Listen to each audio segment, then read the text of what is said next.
The way to get rid of tension is to do just the opposite of all the things that cause it.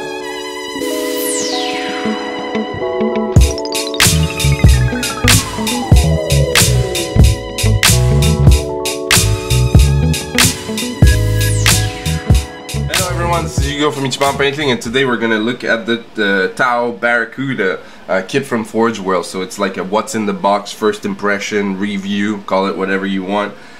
This kit retails for £70 plus shipping, okay?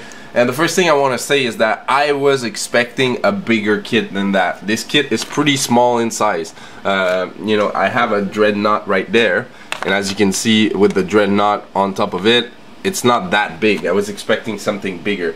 You know, if you take it in consideration, for almost the same price, which is £90, you get the Storm Eagle, which is a really huge kit, and this one is like, you know, a small baby compared to it.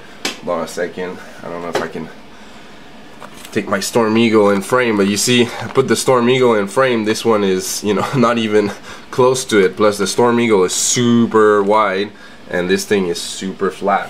So in terms of size, I was pretty disappointed. The thing that, you know, got me a little bit more happy about it than the price and the size was that this is a one-piece cast of resin. So this is a big chunk of resin. There's no plastic part in this kit, which, you know, in my opinion is a good thing. Since it's a one piece, it's a pretty easy kit to achieve. There is some other parts that comes with this model, but in terms, it's not that big. You have the missile, the weapons turrets on the side. You have the cockpit here. You have the cannon that goes here. I don't know the names really well of the Tau because I'm not a Tau player. Then you have here the backing exhaust, and if you flip it around, you're gonna see here is a missile bay and the place to put the landing gear, and that's pretty much it. So really easy kit to put together, really fast kit to put together, so that's a plus. And by having such a big chunk of resin makes it that it minimize, because I don't know why, is it me that is just lucky, or because actually I'm gonna say that this kit is fantastic. There's nothing wrong with it. There, you know, not even like offset molding lines and things like that. There's nothing on it. You can see it's pretty flawless. Even in the vents here, I have some an LR Titan, which cost a lot of money, and the vents on the back of it are not as straight as that, are not as perfect as that. This kit is overall all perfect. It's stunning.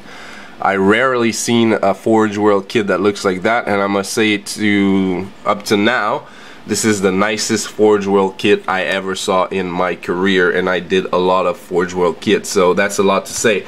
And you know, I could say, yeah, but it does, you know, maybe other ones are not bad, but I have another one right there. I have actually two to do, and same thing for this one. You know, super flawless, super nice casting. This one I put the missile thingy there. Really nice. So overall, I was really impressed. You know, I don't know if it's a 2-deal chance or if all of their Baracudas are like that, but wow, I must say this kit is nice. So if you're a Tau player, you don't have to worry about this. Is a kit that is pretty expensive, but it gives you a big huge chunk of resin, super nice flawless cast on all the parts. Even the parts on the kits are like that, are like the main body. They look really nice. So overall, is it worth the investment? If I was a player, I would say yes. As a painter, I would say no because of the price, but it's still a nice kit to do. Maybe the only complaint I would have to tell or say about this model is one thing. Hold on, let me grab it, and you're gonna understand why it's kind of a little issue. Is that, like I said, all the parts, they fit super well. There's no problem with that. The problem comes here. This model comes with a small, like, land speeder type base, or a big flyer's base, right? But then you're asking, yeah, what's the problem? The problem is that if you flip the model around, there's nowhere to put the, you know, the flyer base. Maybe you say here, yeah, you might be right, but if I take this pin off, the flyer thingy, look at this, it doesn't fit in it. it's like not even close to be fitting, and you know, it's gonna fall right off. So what's the deal with that, Forge World? Seriously, you know, you were too lazy to put something there? I really don't know. So basically, if you want to put that model, I would personally say that this piece here is like kind of garbage. I wouldn't use that one. I would probably go for the bigger base because it looks cooler and the model would be actually higher. But how am I supposed to glue that? You know, because the thing is that you cannot glue it on this section here, because this section here actually opens. This one is, here we go. This section, when the vehicle is flying, it actually pops open like this. There's some stoppers, and you have the missiles that goes under.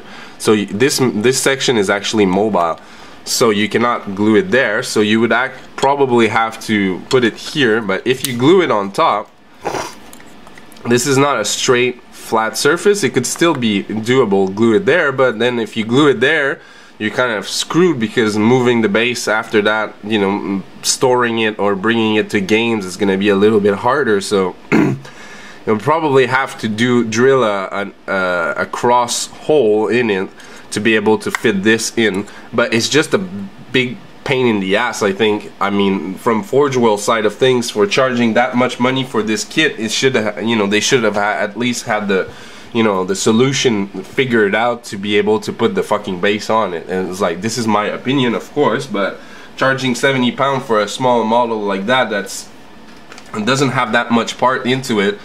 Of course, it does have a big chunk of resin, but let's be honest, resin, you know, that much resin doesn't cost £70. So, you know, put your shit together and drill a hole in it, or, you know, take your master mold and drill a hole in it for the base. I don't know. You know, I cannot say nothing. I was really disappointed in that regards to it. But for everything else, all the pieces, everything is flawless, so there's no problem with that. So overall, a great kit for any modelers out there, because it's not a complicated kit to build. If you're doing it, it's gonna probably take you like 2 hours to build a whole thing and prep it and make it ready for paint. And then after that, painting it, this looks like it's gonna be a joy. Tau paint schemes are really not something bad, but to do, and not really hard to do comparing to Space Marine, which is detailing everywhere, compared to Taus that are more subtle. So this kit is actually going to be a really enjoyable to do. Unfortunately, I cannot do it right now. I have to finish so many things. But so this is a review of this super kit, the Tau Baracuda. So I hope you enjoyed it. I'm sorry that I'm bringing a lot of reviews of and product overview recently, and not a lot of tutorial. But if you're just starting watching my videos on YouTube, I'm currently working hard on a Golden Demon project, so I don't really have time to dedicate some of my time to filming tutorials, since they take so long to make. So I can just do reviews just to keep you at bay and give you something. So hope you enjoy it. This was Hugo from Ichiban Painting, and I'll see you guys on the next video. Cheers for watching.